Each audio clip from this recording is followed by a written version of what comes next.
Selamat pagi Bu Setia dan teman-teman. Kami dari kelompok 3 akan mempresentasikan chapter 3, yaitu tentang Human Resource Management Strategy and Performance.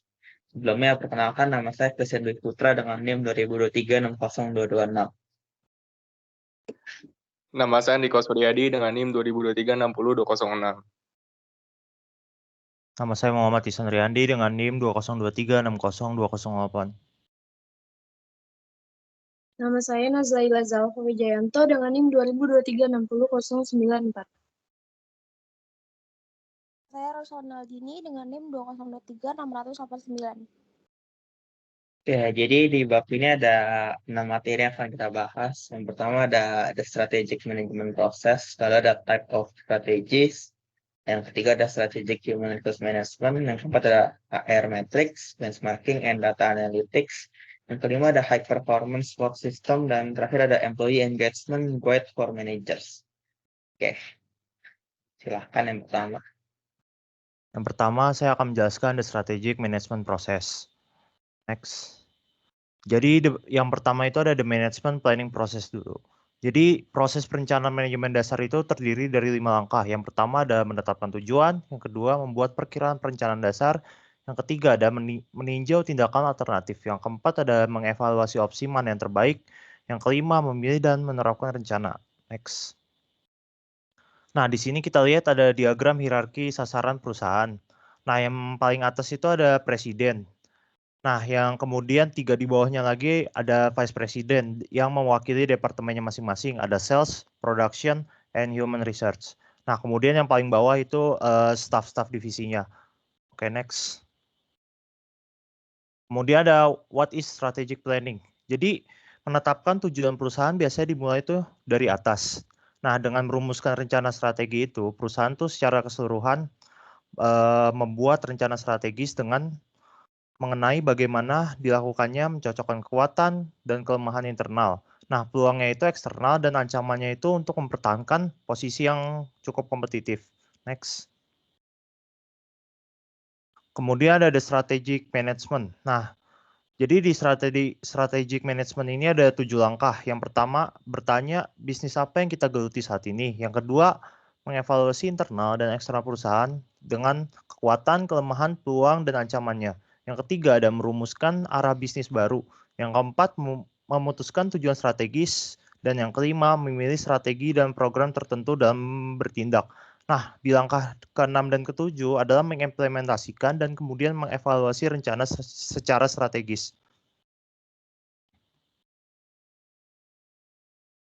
Oke, lalu di sini kita akan membahas tipe-tipe dari strategi. Oke, next. Ya, jadi ada 3 tingkat strategi yang dilakukan oleh manajer dalam praktek berbisnis. Yang pertama itu ada strategi corporate, terus yang kedua ada strategi kompetitif, dan yang ketiga ada strategi fungsional. Next. Ya, di sini yang pertama itu strategi korporat itu bakal menjawab nih, bisnis apa sih yang bakal kita lakukan terlebih dahulu, terus lanjut next-nya itu ke strategi kompetitif. Di sini tuh bakal ngasih tahu bagaimana cara bersaingnya. Terus ada juga fungsional strategi yang mana di sini dia tuh bakal menyupport di strategi kompetitifnya. Jadi dia bakal ngasih saran gimana cara kita bersaing lebih oke gitu loh. Oke, next. Nah, di corporate strategi ini, jadi dalam bisnis apapun, strategi perusahaan menjawab pertanyaan, yang mana bisnis apa yang akan kita jalani. Dan strategi tingkat perusahaan mengidentifikasi portofolio bisnis yang secara keseluruhan berisi tentang perusahaan dan bagaimana mereka berhubungan satu sama lain. Di sini ada beberapa strategi perusahaan yang umum. Yang pertama ada strategi konsentrasi, yaitu perusahaan hanya menawarkan satu produk atau lini produk dalam pasar tertentu. Contohnya ada WD-40 Company, yang dikenal dengan produk pelumas semprot tunggalnya. Yang kedua itu ada strategi diversifikasi, yaitu perusahaan akan berkembang dengan menambahkan lini produk baru. Di sini cakupan produknya lebih luas. Contohnya ada Pepsi Corporation dengan penawaran mulai dari minuman yaitu Pepsi hingga makanan ringan yaitu Frito-Lay, hingga produk oatmeal dan sereal. Dan ada strategi integrasi vertikal. Perusahaan berkembang dengan mungkin memproduksi bahan bakunya sendiri atau menjual produknya secara sendiri. Contoh seperti Apple tuh yang membuat store sendiri. Jadi Apple tuh emang nggak ada kerjasama dengan perusahaan lain. Apple tuh semua menggunakan produknya dari Apple sendiri. Dan ada strategi konsolidasi. Dalam strategi ini, perusahaan bertujuan untuk mengurangi ukuran atau menyederhanakan operasinya dengan melepas aset non-inti, mengkonsolidasi unit bisnis, atau keluar dari beberapa pasar. Dan terakhir ada strategi ekspansi geografis. Perusahaan tumbuh dengan memasuki pasar teritorial baru, misalnya dengan membawa bisnis ke luar negeri. Nextnya ada competitive strategi, itu setelah manajer memutuskan bisnis apa yang dimasuki, setiap bisnis membutuhkan dasar untuk bersaing. Misalnya, dalam Pepsi Corporation, setiap bisnisnya seperti Pepsi dan Frito-Lay harus memiliki strategi di tingkat bisnis atau kompetitif. Strategi kompetitif mengidentifikasikan bagaimana membangun dan memperkuat posisi kompetitif di bisnis di pasar. Manajer itu membangun strategi kompetitif mereka di sekitar keunggulan kompetitif bisnis mereka. Keunggulan kompetitif berarti setiap faktor yang memungkinkan perusahaan untuk membedakan produk atau layanannya dari pesaingnya untuk meningkatkan pangsa pasar. Contohnya, Coca-Cola memiliki formula rahasia atau resep rahasia yang menunjukkan cara membuat minumannya terkenal. Next. Nah, manajer biasanya mengadopsi satu atau lebih dari 3 strategi kompetitif standar. Yang pertama, ada cost leadership. Strategi perusahaan untuk memiliki harga yang lebih rendah dari pesaing tanpa mengurangi keuntungan. Contohnya itu ada Walmart. Dan ada differentiation, perusahaan berusaha menjadi unik dalam industri dengan dimensi yang sangat dihargai oleh pembeli. Contohnya, Volvo menekankan keselamatan mobilnya, sementara artisan pizza menonjolkan penggunaan bahan baku segar. Dan ada yang ketiga itu fokus. Strategi fokus melibatkan konsentrasi pada segmen pasar tertentu. Contohnya, Jobwell.com mengkhususkan diri dalam menyediakan peluang kemajuan karir khusus untuk mahasiswa dan profesional Afrika, Amerika, Latin, dan penduduk asli Amerika, memenuhi kebutuhan dan pengalaman pengembangan karir mereka yang unik. Oke, yang terakhir ada functional strategy. Strategi fungsional mengidentifikasikan apa yang harus dilakukan setiap departemen untuk membantu bisnis mencapai tujuan strategisnya. Contohnya, Procter & Gamble atau P&G yang bertujuan untuk memposisikan produk perawatan kulit olehnya sebagai merek kelas atas.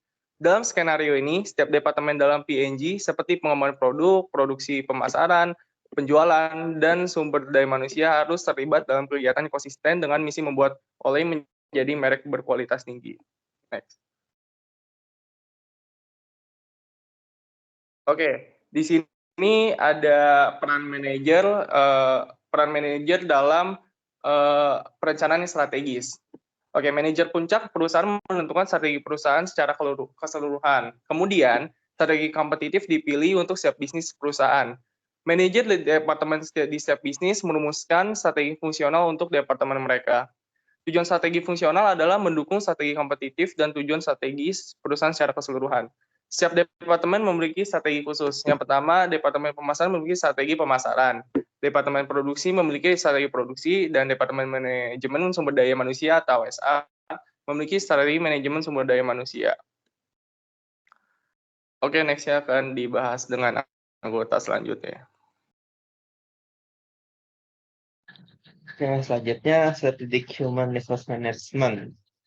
Jadi manajemen sumber daya manusia yang strategis berarti merumuskan melaksanakan kebijakan dan praktis sumber daya manusia yang menghasilkan kompetensi karyawan yang dibutuhkan perusahaan untuk mencapai tujuan strategisnya. Nah, selanjutnya ada sustainability and strategic human resource management atau sumber daya manusia yang strategis dan berkelanjutan. Jadi penekanan pada keberlanjutan saat ini mempunyai konsekuensi penting bagi pengelolaan sumber daya manusia. Manajemen sumber daya manusia strategis berarti memiliki kebijakan dan praktik sumber daya manusia yang menghasilkan keterampilan dan perilaku karyawan yang diperlukan untuk mencapai tujuan strategi perusahaan. Dan hal ini seringkali mencakup tujuan keberlanjutan. Selanjutnya ada beberapa alat yang dipakai dalam manajemen sumber daya manusia strategis. Yang pertama itu ada strategi map. Strategi map ini merangkum bagaimana kinerja masing-masing departemen berkontribusi terhadap pencapaian tujuan strategis perusahaan secara keseluruhan. Yang kedua ada the SR Scorecard. SR Scorecard adalah sistem pengukuran SDM strategis yang membantu mengukur, mengolah, dan meningkatkan peran strategis Departemen SDM. Dan terakhir ada Digital Dashboard. Digital dashboard ini menyajikan grafik dan bagian desktop pada manajer dan menunjukkan gambaran berkomputerisasi tentang posisi perusahaan berdasarkan semua metrik tersebut dari proses satu SWOT SDM. Selanjutnya ada gambar dari alat manajemen sumber daya manusia strategis yang tadi. Yang pertama ada strategi map, ada SR scorecard, dan terakhir ada digital dashboard. Ya, selanjutnya ada HR matrix, benchmarking, and data analytics. Next. Di sini HR matrix itu manajemen sumber daya manusia yang strategis melibatkan perumusan kebijakan dan praktik SDM untuk menghasilkan kompetensi dan perilaku karyawan untuk tujuan strategis perusahaan. Mengukur hasil sangatlah penting karena membantu manajer menetapkan tujuan dan melacak kinerja karyawan. Manajer sumber daya manusia menggunakan berbagai metrik seperti jam pelatihan, produktivitas, dan kepuasan pelanggan untuk mengukur kinerja. Next. Benchmarking. Penting bagi manajer untuk memahami kinerja mereka dibandingkan dengan perusahaan yang berkinerja tinggi. Society for Human Resource Management atau SHRM menawarkan layanan benchmarking yang memungkinkan pemberi kerja membandingkan metrik SDM mereka dengan perusahaan lain, termasuk industri, ukuran pemberi kerja, pendapatan perusahaan, dan wilayah geografis. Hal ini membantu dalam mengidentifikasi area yang perlu ditingkatkan. Next. Strategi Based Metrics. Benchmarking mengevaluasi kinerja sistem SDM suatu perusahaan dibandingkan dengan pesaing, namun tidak mengungkapkan sejauh mana praktik SDM mendukung tujuan strategis. Manajer menggunakan metrik berbasis strategi untuk mengukur aktivitas yang berkontribusi terhadap pencapaian tujuan perusahaan, seperti pengujian karyawan, pengembalian tamu,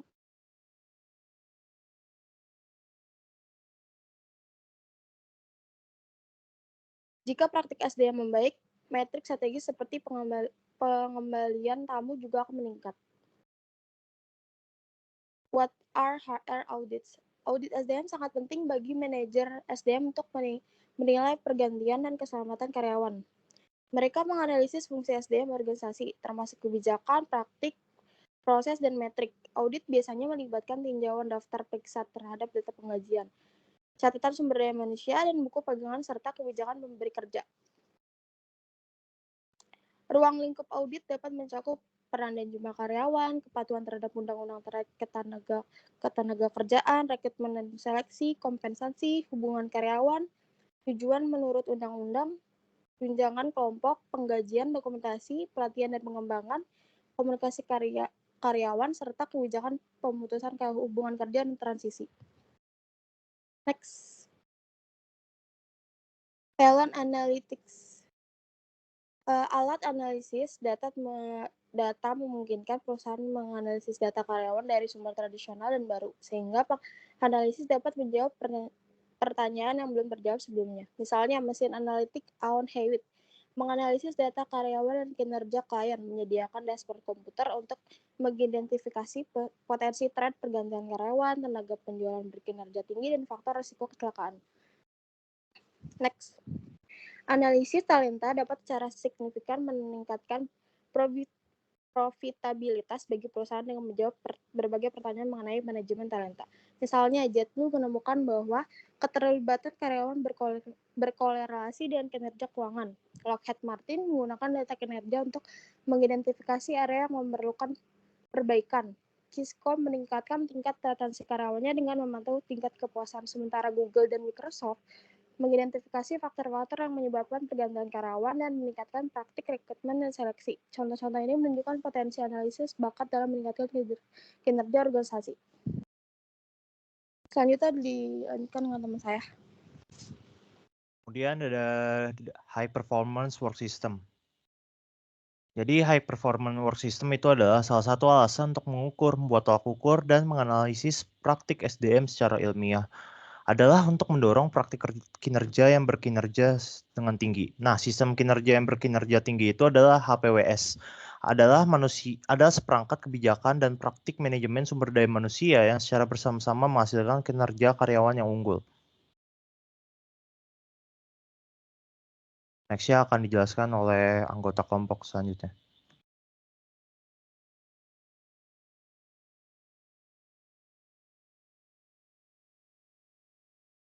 Selanjutnya yaitu Employee Engagement and Performance atau keterlibatan dan kinerja karyawan. Keterlibatan karyawan mencakup yang pertama ada keterlibatan psikologis, keterhubungan, dan komitmen untuk menyelesaikan pekerjaannya.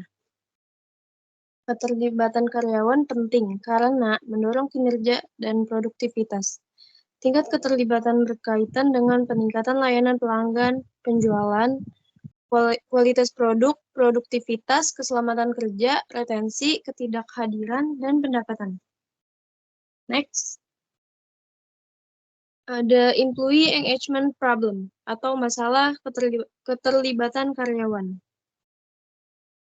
Masalah keterlibatan karyawan mencakup perbedaan antara karyawan terlibat yang bekerja dengan penuh semangat dan merasa terhubung dengan perusahaan, dengan karyawan tidak terlibat yang cenderung keluar atau menunjukkan ketidakbahagiaan.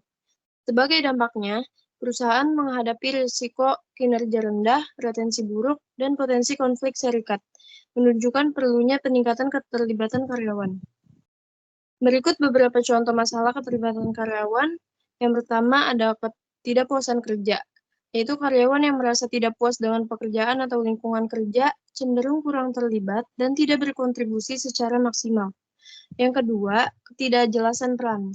Kurangnya pemahaman tentang peran dan tanggung jawab dapat mengakibatkan karyawan merasa kebingungan, sehingga keterlibatannya dalam pekerjaan menjadi rendah. Selanjutnya, kurangnya komunikasi. Jika informasi tidak disampaikan dengan jelas atau terjadi kurangnya komunikasi antara manajemen dan karyawan, ini dapat menghambat keterlibatan karyawan. Yang terakhir, ketidaksetaraan dan diskriminasi, yaitu situasi di mana karyawan merasa tidak diperlakukan secara adil atau mengalami diskriminasi dapat menyebabkan keterlibatan yang rendah. Next. What can managers do to improve employee engagement, atau apa yang dapat dilakukan manajer untuk meningkatkan keterlibatan karyawan? Berikut langkah-langkah yang dapat diambil manajer untuk mendorong keterlibatan termasuk memastikan karyawan. Yang pertama yaitu memahami bagaimana departemen mereka berkontribusi pada kesuksesan perusahaan. Yang kedua, melihat bagaimana upaya mereka berkontribusi pada pencapaian tujuan perusahaan. Yang ketiga, mendapatkan rasa pencapaian dari bekerja di perusahaan. Dan yang keempat, sangat terlibat seperti saat bekerja dalam tim yang mengelola diri sendiri. Next, how to measure employee engagement. Yang pertama, say atau berbicara. Seberapa positif karyawan berbicara tentang perusahaan, merekomendasikan perusahaan kepada orang lain. Yang kedua, stay atau bertahan. Melihat faktor-faktor yang membuat karyawan bertahan di perusahaan. Yang ketiga, strive atau berusaha.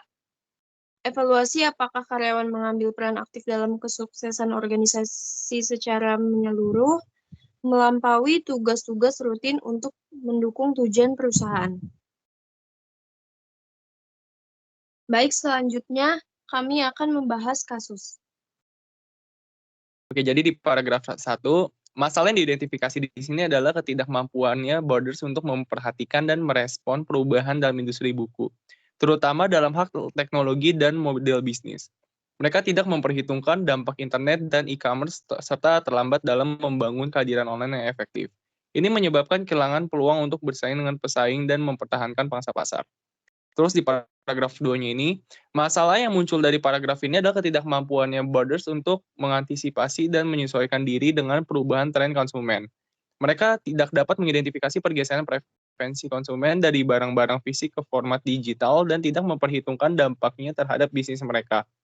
Keputusan untuk tetap fokus pada barang-barang fisik seperti CD dan DVD saat pasar sedang beralih ke perangkat elektronik seperti iPod menjadi salah satu penyebab kemundurannya Borders. Paragraf 3.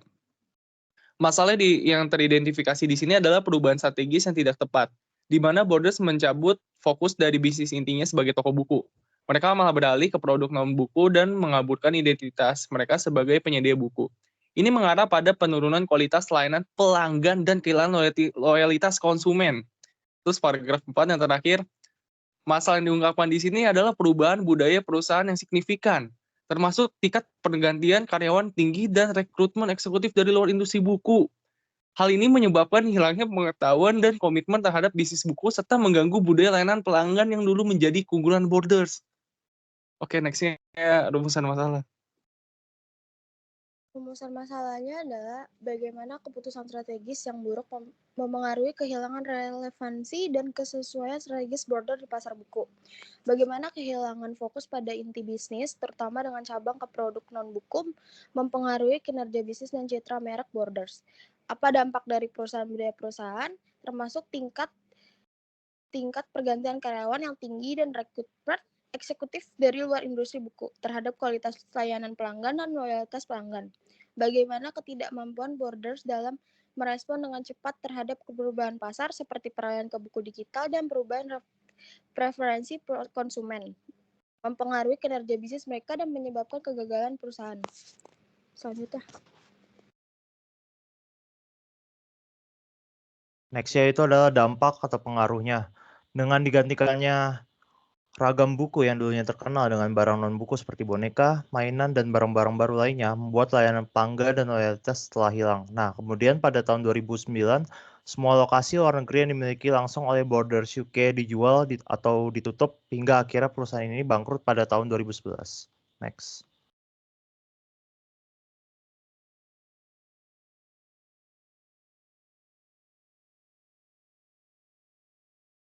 Selanjutnya yaitu alternatif dan solusi terbaik.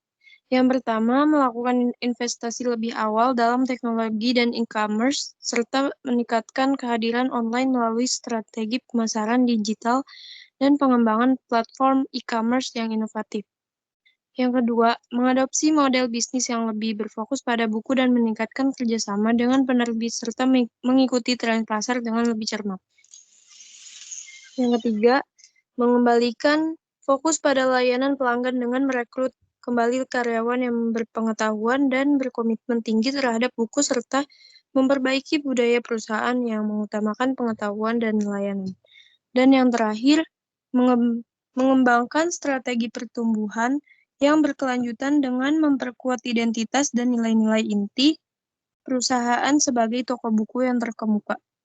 Solusi terbaiknya yaitu Borders seharusnya lebih cepat dan responsif terhadap perubahan industri dengan fokus pada inovasi teknologi, strategi pemasaran yang lebih cerdas, dan peningkatan kualitas layanan pelanggan serta mempertahankan fokus inti pada bisnis buku. Hal ini akan membantu menghindari kehilangan relevansi di pasar dan meningkatkan daya saing serta keberlanjutan bisnis dalam jangka panjang.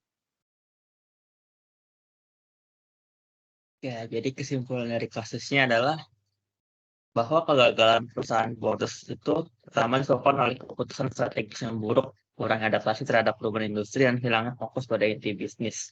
Ini menyebabkan penurunan pendapatan, kehilangan pangsa pasar, dan akhirnya kebangkrutan perusahaan. Oke, sekian presentasi dari kami kelompok 3. Jika ada pertanyaan, silakan tanyakan di kolom chat. Terima kasih.